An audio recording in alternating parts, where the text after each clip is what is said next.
Hello, everyone. Michael Volkov here for another episode of Corruption, Crime, and Compliance. And what a great day! We have one of my rock star friends for years, Kilby Macfadden from KPMG, who's here. Kilby, thank you so much.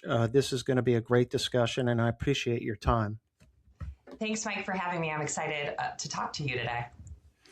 So Kilby's background: Kilby was a very successful federal prosecutor. Actually started as a state prosecutor, but then went to the U.S. Department of Justice. She created an incredible record there. Then worked at a Fortune 500 company.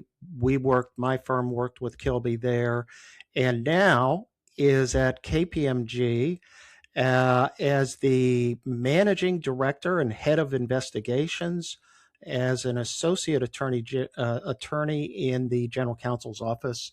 All that meaning to say, fantastic that you're KPMG. I can't wait to talk to you about internal investigations, since you are probably one of the most experienced expert people in this area. But that's your background, and congratulations on that. I would just put a plug in for Matt Miner, who is the sort of VP and the head of legal at KPMG. I worked with Matt on Capitol Hill. He sets a great tone at the top at your organization, and obviously brought you in to help in this specific area. But tell us a little bit, Kilby. I don't want to embarrass you on your great career, but tell us a little bit about what you're doing now, and what you're sort of in the middle of building and when you got there. Yeah, so thanks, Mike, for that very kind introduction. I'm thrilled to be here at KPMG. I joined as a managing director this past July, so coming up on 1 year in July of 2026. And here in this team, as you said, there's Matt Miners, our vice chair of legal, regulatory, and risk. He in compliance. Additionally, I have great leaders in David Fine and Jess Morrison, who are steadfast in their commitment to establishing a strong investigations program and delivering a great tone from the top. So it's been a wonderful experience here at KPMG. And one of the big remits that I have as part of the head of investigations role is to build out an investigations team and to work with our cross-functional partners in order to make sure that we have the best internal investigations program possible and that we are working cases quickly, efficiently, appropriately to order to build that trust with our stakeholders in the business. And so they know that when matters are being handled, they're being handled professionally and they're being handled in a way that is appropriate and in a way that we can speak to the business in a way that makes sense to them, right? So meeting our business partners and ensuring that we're giving them really high work products so that they are able to address investigations as they come in. And additionally, we also work to make sure that we can find remediation, right? So when we have those issues, work through them, help the business execute any sanctions needed, and then really look at the root cause and then look at what remediation steps that we have to take in order to ensure that we don't have these issues pop up again. So it's a really exciting time under great leadership at KPMG in order to address these things and really make sure that we're building our speak up culture and making sure that our employees know that when they raise a concern in good faith, it'll be handled in a manner that is the best for the firm, best for them, and we'll have some great outcomes. But what's exciting to me about KPMG doing this is I think they're distinguishing themselves among the big four, among the accounting firms, whatever, in this area, because they made this commitment in terms of a statement, and then bringing you on board, and with David Fine and Jess Morrison, the remit is to build this. And I think that sends a message, I think, within your organization and in the industry, don't you think? Yeah, that's very kind. And like I said, I feel very lucky to be here and get to work with great partners throughout the business. We have incredible tax professionals, audit professionals, advisory professionals throughout the business. We have great business support functions. Everyone here is incredibly smart, hardworking, and it's great to work with people who want to have that really strong tone from the top and embrace our values of integrity and excellence. And that's just such a fun thing to get to be a part of every day. Well, let me just, I want to back up for a second because I'm a big fan of federal prosecutors, obviously, myself being one for 25 years. Um, I do think that federal prosecutors bring a unique strength to the investigation function. Do you do you share that belief in terms of your own experience as a federal prosecutor? And what do you think that that gives you in terms of experience when, sitting in this role as the head of internal investigations of such a well-established organization? I think a lot of it turns on the training ground, Mike. It's that you get to learn how to do matters when you're doing criminal cases like I did throughout my career, was that you understand how to evaluate evidence, right? The skills are the same. You have to have judgment. You have to be able to evaluate evidence. You don't want to boil the ocean. You want to follow where the facts take you and then be able to come up with analysis and judgment that better serves whatever tribunal you're in front of, right? So if you're in front of a state court, federal court, you always have the motion as a prosecutor to do the right thing and promote justice. When you transfer over into the corporate space, it's the same building blocks. You're trying to get to the matter, understand what's going on, assess the risk, and then move through it. And there's different levels of provability, right? So obviously you're not beyond all reasonable doubt like you would be in a jury trial. But in this matter, you're just looking that it's more likely than not that this conduct occurred, right? And you're assessing that risk and you're trying to deliver those values. And I feel that my regulatory background really has helped me in the corporate space because, again, these are not federal cases. These are matters regarding your colleagues at the firm or elsewhere or clients. And you're trying just to assess the conduct and build trust in the system because we all want to live by that North Star of doing the right thing. So I feel like my background has really helped me here because you understand also what regulators are looking for. Regulators also need to know that you have a vigorous and robust internal investigation. We are the first line of defense, and we want to be the people that know about the issues and do something to address them in order to be able to go to our regulators and say, hey, we got a matter in, this is how we handled it, and let them know. So it's really that rigor that we want to apply to our internal investigations and make sure that they are thorough, but also to be transparent and work with our regulators as well. And having sat on the other side, it's helpful to know what's important to a prosecutor or regulator. And I do have that experience. So it's been something that's helped me and our teams as we build them out and move forward. Yeah, you said it perfectly. I totally agree with everything. Your ability to analyze evidence, to cut through and pick out what is important, what's not important. One other thing that I think that we all learned as federal prosecutors, the best prosecutors were the ones who treated people with respect. The system itself you have a lot of firepower, but you have to treat people with respect.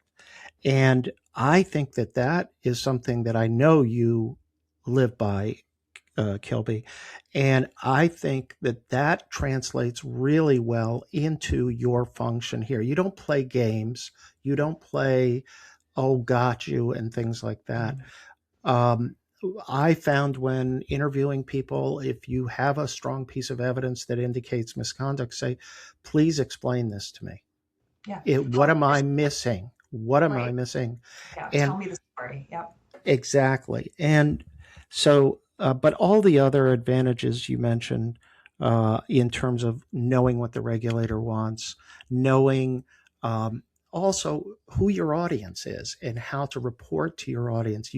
Sometimes you had to tell the judge about something, or sometimes you had to bring some matter before the jury in a trial context. So I totally get it in terms of what you're saying. Now, what I wanted to sort of move to discuss with you a little bit is, so the Justice Department has this, guidance, evaluation of corporate compliance programs, and the internal investigation program is critical. And they ask like a straight out question: do people feel comfortable reporting potential misconduct, to internally? And talk about that a little bit in terms of how you view the Justice Department's expectations, and then how do you translate that into your team's approach and your whole organization, really? Yeah, the evaluation of corporate compliance programs and the factors outlined there are very clear. And they're things that are a great guideline for us on the corporate side to be able to follow. And so we want the people within our firm to be able to feel like they can report matters. So you just have to meet people where they are. You want to have your hotline available, easy to follow, easy to click on, easy to be able to raise any concern that you have and you want to raise in good faith. Additionally, you want to have resources that just support the message, right? So you want to meet people where they are. I think it's really important rather than having an hour and a half video on this is how we speak up. You want to have those micro learnings, right? So those things that you can drop in and say, hey, we want to have a compliance minute as a part of this meeting, right? We want to bring out little vignettes. We want to have things like here at KPMG, we have a thing called From Our Files, where we talk about an investigation and that happened and is concluded. And that's something that we can share, anonymized, but to let people know, hey, we're here, concerns were raised, they were addressed, and there were consequences and sanctions as a result of substantiated conduct. So trying to find there's different ways that we can meet people and, having simple things like having a QR code, right? You can scan it and raise a concern and go right there. Like, make it so that our leaders are always demonstrating that and has strong tone from the top really does support others reporting. And so if they know when they raise a report, or they raise a concern, it's going to be handled well, and your leaders believe in the system as well, you will find that people feel more comfortable. And if they feel like they're treated with respect and they're told what's going on, for instance, we have an investigations video that we send out whenever we have a conversation with someone, and we say, here's what to expect. Here's what an up-down warning is. Here's how we're going to walk through it. This is what to expect, just to ease people's concerns, right? It's always hard to get that note that you're going to be meeting with internal investigations. We want to do a good job of easing people's concerns, lowering their shoulders, reducing their anxiety, and letting them know exactly what's going to happen. I think it's really helpful, and it's a basic tenet of treating people well, right? You want to be a good human. You want to treat others with respect. And regardless of what the conduct is alleged, you want to make sure that you are treating people the way that you'd want to be treated. And I think that's a tone from the top that's set from the very highest parts of the firm, and it trickles down throughout. And it's a culture of compliance that you want to build and work towards every day. Well, you mentioned so many important ideas in that. I want to break down some of these because one thing that I noticed you said was having multiple channels for people to report. In other words, people can use the reporting system that you might have. I would imagine people can walk in and say something to HR, say something to compliance, say something to you all. But the thing I noticed that you were speaking about, and is this something that you think it's important, is to offer as many ways for people to bring their concerns to you. It's critical. And you want to have a culture where people feel comfortable reaching out to you directly in the investigation space. I'm lucky I have a unique name, so I'm easy to find. I always tell people that. If you're looking for me in the Microsoft Outlook, it's very easy to find me. Please reach out to me directly. Additionally, you can reach out to your manager, reach out to anyone in ethics and compliance, talent and culture throughout the firm. And when we have good cross-functional relationships, people will bring concerns directly to us, or concerns that are raised to them, they'll flag, send to us and say, hey, this was a concern that was raised. I need you to do something about it. So it goes back to what we've talked a lot about, Mike, you and I, during many of our conversations, is relationships. You have to have good relationships throughout the business. There are great leaders here at KPMG in all of our different functions. They are incredible. They have a wonderful tone from the top. It is such a good resource to be able to have them and know that what the work that we're doing helps support what they're driving in the business, and vice versa. And the fact is that if people are throughout the business and they know, hey, our internal investigations team, they're good to work with, they're going to treat you with kindness and respect, and they're going to be professional, that builds that trust in the system, and that's just critical. So it's having those relationships, having people know who you are and what you're doing is so critical for the health of an internal investigations group. And the other idea I wanted to follow up on, and it's a great I mean, this we could talk for hours about this, but the idea of easing people's concerns. How do we get people to trust the system? And I love the idea, and I've never heard of this here. This is the first time I've ever heard of this about sending a video to someone who may contact you to say, here's what to expect. Yep. I think that the thing that I love about that idea that you guys are doing is that it says, here's our procedures, here's what we're going to do. Hold us accountable if we don't follow this, what we're telling you. And and to me, that's like an important step in building trust in the system. And what do you, I want to hear sort of your thoughts on that idea, and how how do you, when you meet someone for the first time, what do you say or do? Are there any like pieces of advice you have to people when they first meet a reporter who's pretty nervous about the whole situation? Yeah.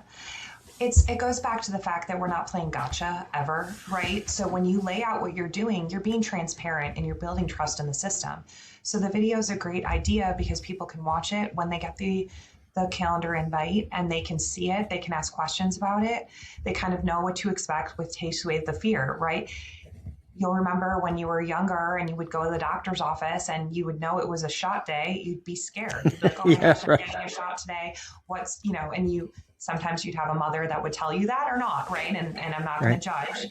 I know what kind I had. So it was a matter of understanding, right? Like what laying out those expectations. We're going to have a conversation. You don't need to do any preparation. You just need to come and tell the truth. And that's what's required by our code of conduct and our values at the firm. So I think that's really helpful. And then honestly, it's talking to people, letting people talk. Sometimes when the reporter is needs to just get out what's happening, especially when it's issues that are really serious and maybe they felt like others haven't listened to them before. And it's just demonstrating that active listening. That's so critical for investigators. I think you know this based on your career. I certainly know based on mine that you learn more by listening, right? You have the people they will tell you, and they will keep going, and they will feel like they are heard. And then you can almost see their shoulders come down, right? mm, They are much more relaxed and much more prepared to just relay the facts as they occurred. And I think that that's one of the biggest things is that empathy you have to have and that active listening. Because people know, Mike, when you're not being listened to or someone's not listening or distracted or being, not being thoughtful in their conversation with you, you know it. So if you can demonstrate to someone, we're just people and we want to do the right thing and be good humans. So I think right. if you can do that and instill that in your team, you can do a lot and you'll get a good reputation for making sure that people are treated with kindness and respect. And let me bring up another issue, which, and it sort of leads to one of the big concerns I have in this area is like the retaliation rates continue to be too high. There, people in reporting. Um, so an interesting fact that came out of a recent NAVEX report was that the rate of anonymous reporting has gone up. But what's really interesting is that the substantiation rate also went up for anonymous reporting. And to me, that says, and I want to get your thoughts on this, that people are a little bit concerned about disclosing their name, but they are bringing legitimate concerns. And it's kind of like a plus on one side and a negative on another side. And how do we get at the issue of the fear of retaliation, and how do we, make a dent in that perception? And I will tell you one story, and I'm sorry to do a war story, but in one case where a company that I worked with, they actually prosecuted somebody, actually fired somebody for retaliation. That had such an impact on the culture. That had, because here was an egregious case, and the company said, this is our value, and we're not going to put up with retaliation. And it was a blatant case. Okay. So how do we work at that perception? How do we deal with that? Because um, the easing concern that you're talking about, the trust, these are all positives that should have a big impact. But anyway, go ahead. No, I think you're right, Mike. And it's honestly, it's just the matter of like our world is there's a lot of change afoot, right? There's a lot of uncertainty. I think people feel that in the business world, given everything that's going on overseas right now. There's just a lot of uncertainty throughout all different industries.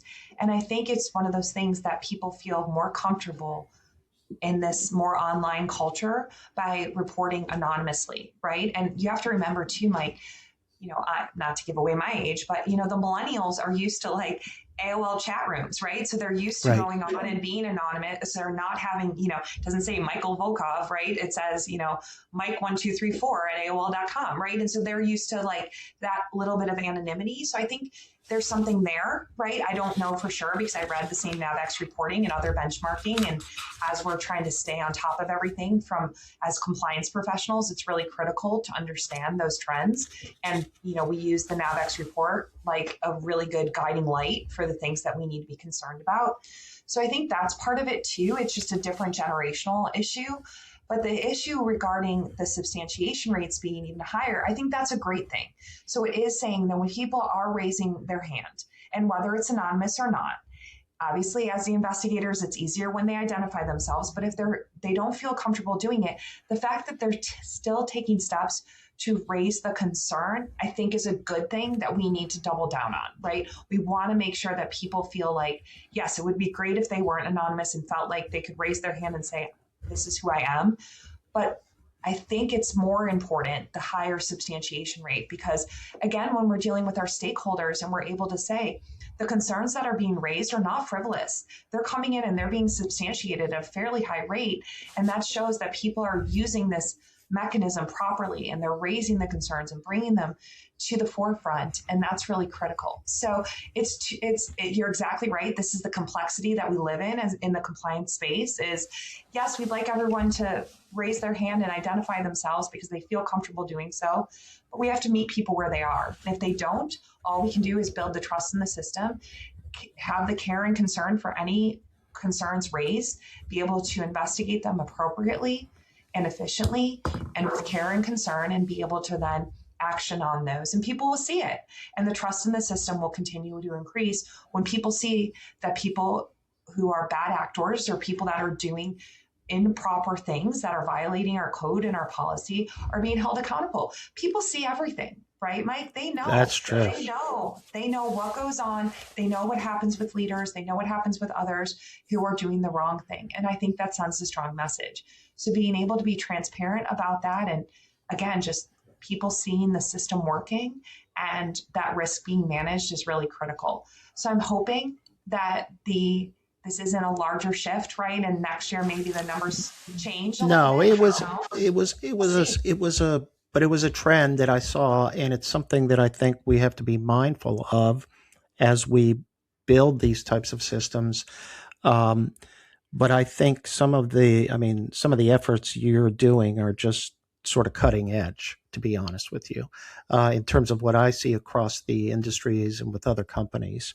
So, even your whole attitude of addressing, putting people at ease, that's just it.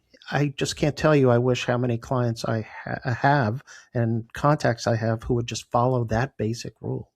Yeah. So you guys are way out in front. I would say I wanted to run another trend that I saw by you and see what you think about this. I did in the last year or two, we've seen more employee concerns being raised, not on legal violations, but code of conduct concerns, where people are, and particularly like conflict of interest issues. Um, and these are not, fraud and bribery and all these types of things. I'm talking about where people expect their colleagues to live by the code of conduct. And when they see a violation, they're reporting it. And I've seen an increase in that kind of reporting, not legal violations. Now, You still have to investigate it. You still have to hold them. And frankly, in one case with another client, no connection to you or anybody, is they ended up firing a senior vice president for a code of conduct conflict of interest issue. So, and the colleagues were real. They got three separate complaints about this issue, but it's not a legal violation. They didn't violate any law. But nonetheless, the company felt that it was important to hold accountable somebody on the code of conduct.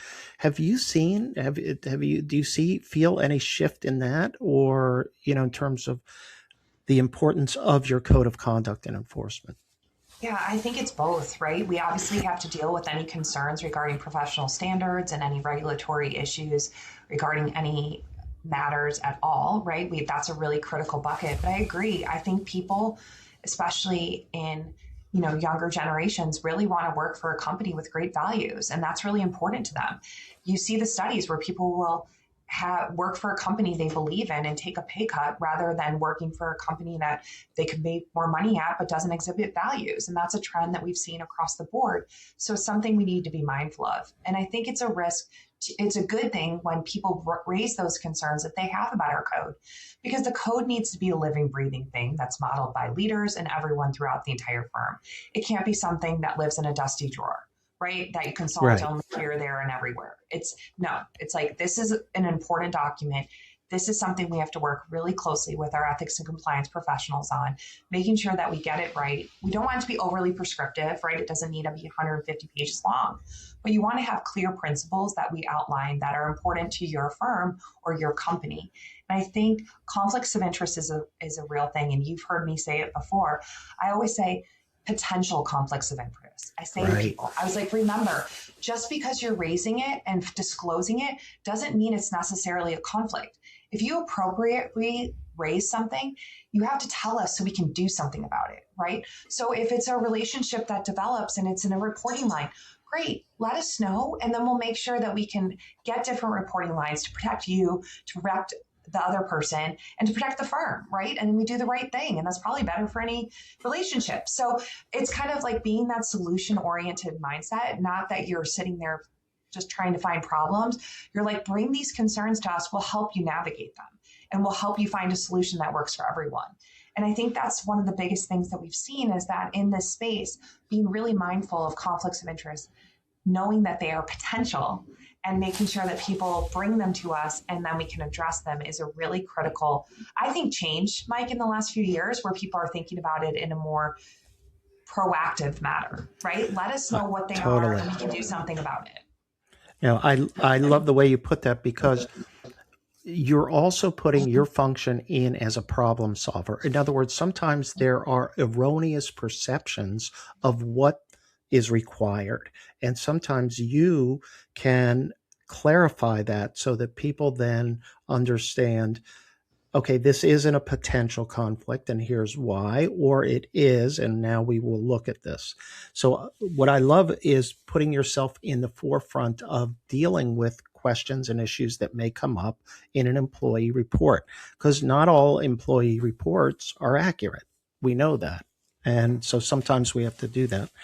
I want to go back, though, to I have a couple other points, but one thing I've heard you say this phrase, and I love it. It's that the importance is for you to get the little stuff right. And I love that phrase. Now, that doesn't mean it's unimportant, but what can you explain what you mean by that phrase? And I think you should trademark it, patent it, or whatever you want. Okay. And, but I really think that this is important in your function. And can you explain that and what you mean by that?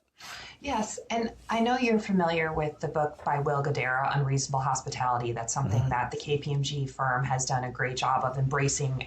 He spoke at our partners meeting last year, and we all were able to learn so much from reading his work and kind of really thinking about it in a critical fashion.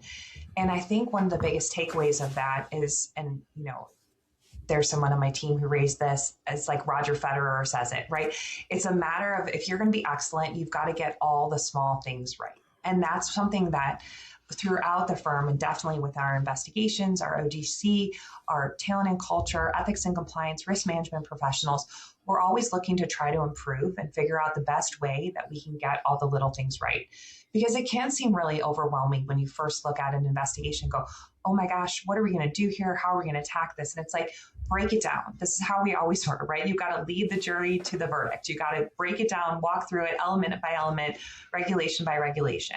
And I think that's what we have to do here. It's a similar lesson that we've learned. And so treating people with respect, being responsive, being someone who's thoughtful and how you handle matters, making sure that you're addressing confidentiality, right? Just like building trust. And if you can get those things and those communications done well, and you're working things quickly and efficiently, I say this all the time, but if someone raises a concern and that concern is sat on and nothing is done about it for months and months and months, it erodes trust in the system.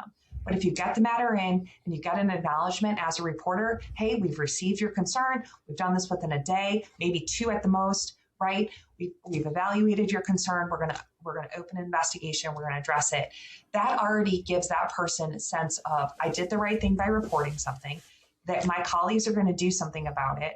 And then they're gonna, hopefully at the end of the matter, realize, wow, it was the right thing to speak up. And we wanna laud those people who speak up, right? We wanna support them and say, you did the right thing.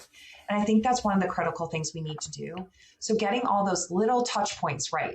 Like all the things you think about, as Will talks about in the book, it's like that initial email to the folks, having that video, right?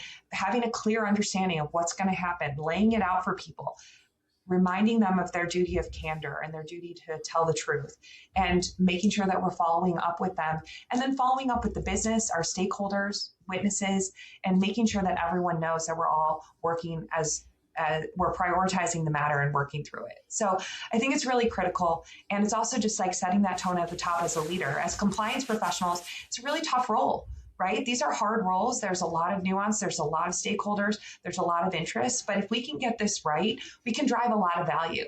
And as someone who's not necessarily, we're not in the sales, we're not forward facing, client facing the majority of the time, right? We're trying to build and help be an engine for the firm. And when we do these things right, it builds that confidence in the firm, in what you're doing, in that mission that we talked about earlier, right? Then people feel like I did the right thing happened. I'm at a place where there are professionals here that care, want to do the right thing, and want to make sure that things run smoothly and make sure that people's concerns are addressed. And so if we can do that, then we build that trust in the system, and there's nothing better. So it's really a matter of thinking about us as a client service, right? Our clients are our colleagues, right? And that's a different mentality, Mike, because 10, 15, 20 years ago, it was very much like, here's the investigations team. They're going to come be, mini prosecutors and mini agents here and come for you. And that's just not the culture that we have. And it's not the way to be an effective compliance professional. You've got to be someone who can work with the business, work with your teams, be open to feedback, right? And be people that are always trying to continuously improve. We can get better every day, and getting the small stuff right means getting a little bit better every day. If you get a little bit better every day, then you're going to be on a path of growth, and you're going to be able to help build the trust and the brand of your internal investigations program. And we know the less successful prosecutors, investigators are the ones who come into a room and try to act tough and threaten people, or, your job is on the line, you better tell me the truth. That there's enough pressure as it is when the person walks in, and you and I know that those techniques never work. No. The most successful interrogators or interviewers that I saw were FBI agents who sat and would talk to the person and take them at the human level, like you're talking about. Yeah. And so I think that translates directly from law enforcement into any investigation program. There are 2 points that you mentioned that I want to emphasize. One is the word gets back. I've been amazed. Okay, we may interview one person and then we interview another person. Everybody knows. They know who we interviewed, even though we may do it way on an offsite or whatever. People end up talking. Now, the other thing that I want to underscore that you mentioned was the requirement, and I get this question all the time. What do we mean by promptly closing an investigation or finishing an investigation? And you said it right that, it depends obviously on the complexity of it, but our goal is always to do it as quickly and efficiently as we can. And justice delayed is justice denied, as they always say, which is trite, but there is a truth. There is a truth kernel in there about what people expect, and I wanted to underscore that in terms of you're mentioning how you're in contact with the reporter, that you're being held accountable on your standards, and you're very, very mindful of being prompt in terms of resolving it and, letting the person know what the results were. But let me bring up one last issue because I know I'm taking too much of your time, but I want to one important issue that I find is really difficult. It's an issue that I've always advocated for, and I've seen some programs that do it well, some programs that don't. But I do feel that uh, the your constituency, your entire company watches what you do and the function that you have, and looks out how justice is meted out. In other words, if person number A is a lower level employee and does infraction X, and then a higher level person does infraction X and is treated differently, they get a slap on the wrist versus somebody else who got fired. And I call it uneven justice. And I've always argued for a collaborative function.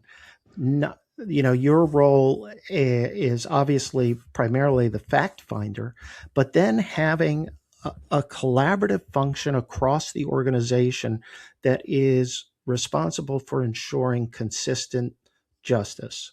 Yeah. And I have seen companies with integrity just fall short in this area. And, even mid sized firms where, oh, this is our top salesperson, we can't fire them. So, how do you address, and what recommendations do you have for addressing how these cases are resolved and ensuring that there is consistent justice in terms of the resolution? No, you're exactly right, Mike. And the most important thing we have as an investigations function is to have that transparency and that consistency. So you're not hiding the ball. It's here are our main violations or issues that we were looking at, and here's generally a range of sanctions that are appropriate when there's substantiated conduct. Now, of course, there's aggravating and mitigating factors that always have to go through analysis, but the way that we have it, which I love, it's the way it was set up, is that we have our investigation function. We have our team of investigators, and me as the head of investigations. We make a recommendation based on the investigation to our head of ethics. And that person then kind of acts like an umpire, right? Calls balls, strikes, and says, this is right, this is wrong, go back and ask more questions on this, or I'm not seeing this, right? So it's that internal check from an experienced compliance professional. So it just builds that internal trust in the system. So it's the investing, and this is not how it is everywhere. And it is, I think, a great asset here, because then the business knows that it's not only the investigators in this team, it's also being looked at by a compliance professional who can look at this, and not someone who is involved in the nitty gritty of the interviews, right? Or overseeing report writing, things like that, but can ask those great clarifying questions. So when the recommendation is made to the business can take heed in the fact that there have been a lot of people, not a lot of people that know about it, but just the people that have reviewed it, and there's rigor there. And so that they can feel like, okay, we're following our guideline range. We are looking at what our sanction recommendation range is for each matter, that this falls kind of squarely in a typical range. And then here are some additional aggravating or mitigating factors to be considered. And so having someone like in that umpire role, I highly suggest to people, this is a really valuable thing if you have the resources to be able to do it. Because as someone in the business, their days are so busy. They have so many interests. They have so many things that they have to do.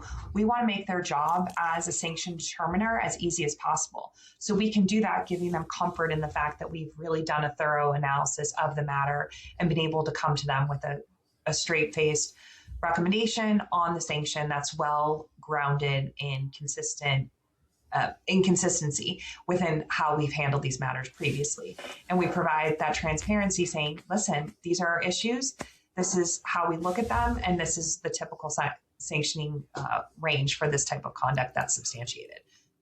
And I have heard of other companies putting sort of an ethics function separately to doing that. I think even, and Matt would know this better than I would, but I know that like there was a chief ethics officer at Walmart, and I think that, I don't know if they did the same function, but the idea of having, something separate, somebody separate, just with the eye of looking, reviewing the investigations, making sure they're consistently handled, is a really important control.